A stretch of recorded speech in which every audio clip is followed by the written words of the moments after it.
Oh, hey, I'm Joe Mack, and welcome back to the channel. Today I want to talk about Neon Genesis Evangelion. It's one of my favorite shows. Came out in 1995 when I was just 4 years old. Neon Genesis Evangelion, unlike other anime, was not based on any manga. It was developed straight for television. The manga was made at the same time as a supplemental work, but because of that, it contains a lot of differences. It took a decade to finish the manga. They had already moved on to things like the first two movies, Death and Rebirth and End of Evangelion, which also had a little bit of differences in them. Death and Rebirth is supposed to just be a recap of the original anime, and End of Evangelion is a complete alternate ending to the original show. Later, they made 4 more movies, and those are a reboot, so it's totally different. As of today, you can watch the original 26 episodes and the first 2 movies on Netflix, and you can catch those other 4 reboot movies on Amazon Prime Video. But I want to talk about books here. So my main focus here is just going to be on the manga. I wanted to give everyone a little bit of background info, know where we're coming from and why we're talking about it. I want to talk about, is the manga good? Is it worth your time? What are the biggest differences that exist between it and the original storyline? I'm not going to make you wait if what you're looking for is an answer to if it's good. Yeah, it's great. The art's great. It's just like watching the show, 1-to-1. Is it worth your time? Hell yes. I think regardless of whether you have seen the anime or not, you should be reading this. However, I do feel that if possible, you should watch it first. That feels more like a natural progression of learning the story. And if you've seen it, you'll understand what I mean. If you haven't seen the anime, buckle up. It's a wild, thought-provoking ride. And if you have, you know you want to know to understand more, because the story's so confusing. The manga gives a lot more details, and more often than not, it's focused on telling the story through Shinji's perspective. So, before we get into the rest, we're going to drop a spoiler warning. All right, I'm going to talk about the differences between the 2 versions, and I can only do so by spoiling both. Before we start talking about things that are specifically different, I just wanted to say that generally, a lot of conversations take place in a different order than they do in the show. I don't plan on being so dull as to notate to you guys when a conversation takes place at a different time. I'm going to focus on things like characterization changes, pacing choices, and anything that would notate significant story structure change. So, what a better way to start than with our sad boy Shinji. He's characterized a lot better in this. I think he's a much more tolerable character. Instead of crying all the time and whining, he's a lot more confident. He's more assertive. He doesn't cry. Which, okay, he cries a little bit, but nowhere near as much as he did in the show.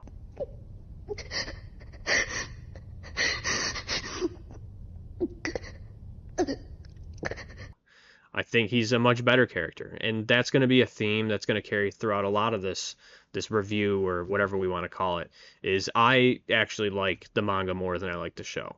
I mean, the show was done fantastic. It's what got me interested in it, but I think that being able to reflect upon what the show was doing, they were able to make certain choices to improve upon that.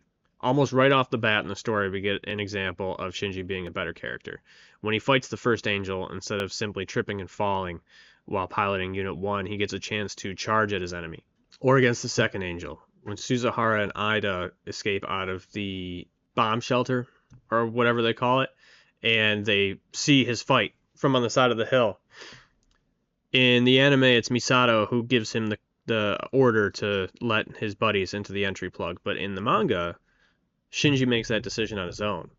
So instead of cowering in fear and being indecisive, not knowing what to do, he makes a critical decision. He says, guys, get in here. You're going to die out there. This is also one of the first examples of Shinji not crying. He doesn't cry at the end of this fight. We also get a lot more exposition and background information for Shinji in the manga. We get these in the form of dream sequences and conversations that don't normally take place. We get to see him grow up living with his aunt and uncle. We hear him further describe his relationship with his father and reminisce about his mother. A big character change that we see for Shinji is that he's not chasing Kaworu. In the manga, he denies him his friendship. Shinji's character is also never represented doing anything explicit or inappropriate, the way that he's shown in the movie End of Evangelion. Shinji's also not so depressed and selfish as to not act when Seal's attacking Nerve headquarters on his way to help Asuka. The only reason that Shinji starts the events of the Third Impact in the manga is because he calls to his mother for help. Now, the biggest change to Asuka's character is after her mind is eroded, fighting the angel from outer space, she ends up in a catatonic state, and she's no longer the pilot of Unit 2 until the final act.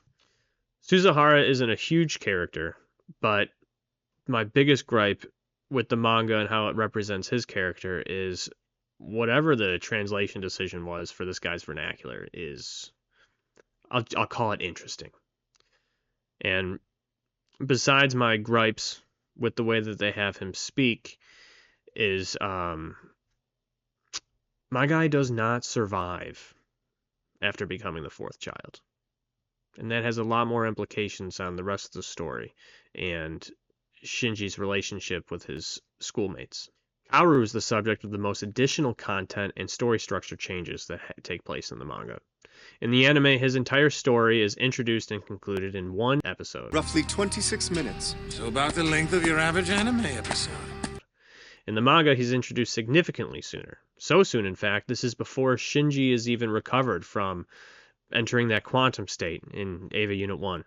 Now, when Shinji recovers, he meets Kaworu on the way to school, and that's when the space angel that attacks Asuka's mind appears. Shinji drags Kaworu to Nerve HQ, and this is his introduction to the entire cast. At the end of that fight, with Asuka going catatonic, Kaworu is revealed to be the fifth child, and he's actually made the pilot of Unit 2. We get to see Kaworu pilot Unit 2 in the fight against the angel that attempts to make contact with Rei. This fight shows him having a similar reaction to Rei. Now, not in as much detail. We don't get some trippy conversation with himself, but we do see him cry, and we do see him confused as to why he's crying and what's happening to him. In the aftermath of Rei sacrificing herself to defeat that angel, Shinji goes to stay with Kaworu and lives with him for a while. Because of this, we get a lot more interaction between those two characters. The most impactful of all those conversations is after the third Rei appears, and they go to meet her at the hospital. Here we see Kaworu admitting his desire for Shinji's affection and friendship, and this is where Shinji denies it. I believe that from the consumer's perspective, the manga provides better pacing and story structure than the anime. Now, I understand that part of the appeal of the anime is its confusing, less than forthcoming storytelling, but after having watched and enjoyed it, it's nice to get the information I now wanted more than ever, which is why I highly recommend watching the anime and the movie End of Evangelion before reading the manga. The manga feels more intimate. It feels like it's a nice treat that's been given us for suffering through the anime, just like our boy Shinji. Things like showing the complete fight with the first angel straight through, instead of jumping to Shinji in a bed and a bunch of stuff happens and then they jump back to it at the end.